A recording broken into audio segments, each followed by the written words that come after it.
Finances, Monsieur le ministre du Travail chargé des relations avec les institutions, Mesdames, Messieurs les collaborateurs des ministres, mes très chers collègues. Monsieur le ministre, je voudrais vous saluer, vous souhaiter la bienvenue, mais aussi vous dire que nous sommes très heureux de vous retrouver à la tête de ce département. Et nous prions pour que vous puissiez réussir parce que vous êtes en terrain connu. Monsieur le ministre de l'Agriculture occupe 60% de la population active et constitue l'un des leviers essentiels de notre économie. Amindia l'a dit tout à l'heure. À cet effet, l'État a mis en œuvre d'importants programmes d'amélioration, de renforcement et de modernisation de la base de production agricole, bien sûr, à travers les politiques définies dans le plan Sénégal émergent, dans sa composante PRACAS, c'est-à-dire le programme d'accélération de la cadence de l'agriculture sénégalaise. Et cela veut dire que le président de la République tient à la modernisation de cette agriculture. C'est pourquoi ceux qui disent que bon voilà dañuy dem ay sareetu mbaam dafa am ñoo xamante nii ñoo ko soxla ñi koy xeeb xamuñu lan mooy sareetu mbaam parce que boo amee 1 hectare di mais loolu sareet moo ko mën a def mais comme ñoom dañuy toog Ndakaaru di wër rek xamuñu lan mooy agriculture donc xamuñu un peu lan mooy cette rek. Maintenant aujourd'hui monsieur le ministre, grâce à la modernisation et la diversification de la production, le Sénégal connaît une augmentation régulière des volumes, mais aussi une diversification de la gamme de produits et des marchés de destination.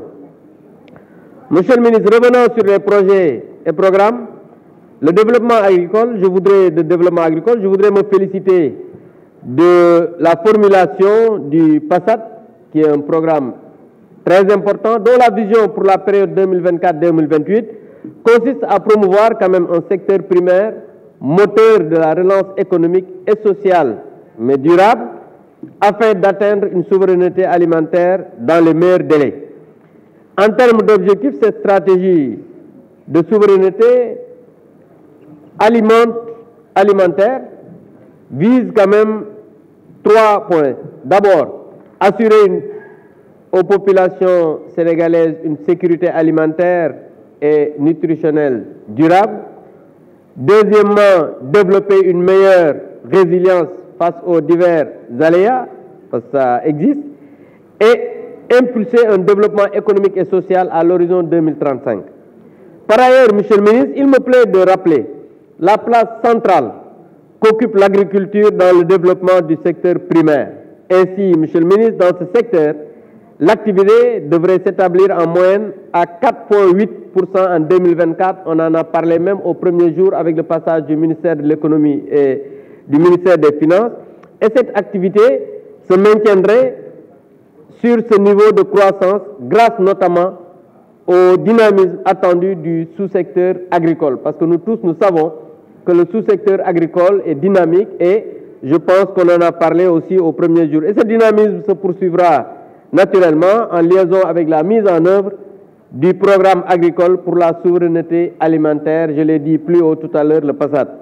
Avec la démarche maintenant adoptée, je suis convaincu, monsieur le ministre, qu'il est bien possible d'accélérer la réduction des importations, parce que certains de mes collègues l'ont dit, et je pense que cela va participer à renforcer quand même ce secteur et d'assurer une autosuffisance sur les principaux produits alimentaires, parce qu'il y a eu énormément de progrès dans ce secteur.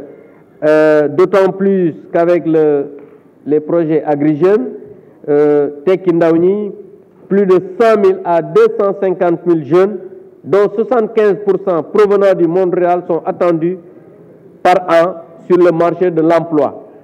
Et cela, c'est parce que le président de la République a eu une vision pour quand même prévoir tout cela. Parce qu'aujourd'hui, quand on a vu le recensement, avec 75% de la population moins de 35 ans et 39,5% moins de 15 ans, si on voit AgriJeunes et AgriTech, cela veut dire quoi? Cela veut dire que le président de la République veut tout faire pour que le moteur de l'économie, le moteur du développement du Sénégal soit quand même porté par l'agriculture. Et ça, c'est important. Mais maintenant, Monsieur le ministre, j'en viens au problème de l'ISRA.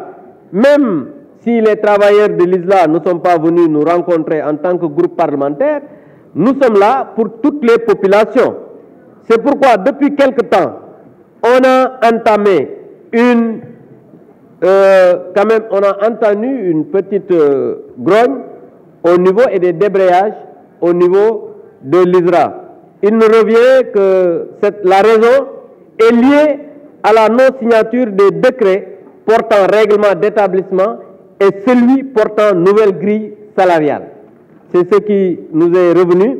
Maintenant, au moment, Monsieur le ministre, où le président de la République mobilise autant de ressources comme jamais dans l'histoire, parce qu'il faut le dire, le président de la République a mobilisé énormément de ressources dans notre pays pour atteindre l'autosuffisance alimentaire, parce qu'on l'a vu dans le programme, dans le plan Sénégal émergent, l'évaluation que vous êtes en train de faire, les ateliers que vous organisez avec les parlementaires, la société civile et les composantes du secteur.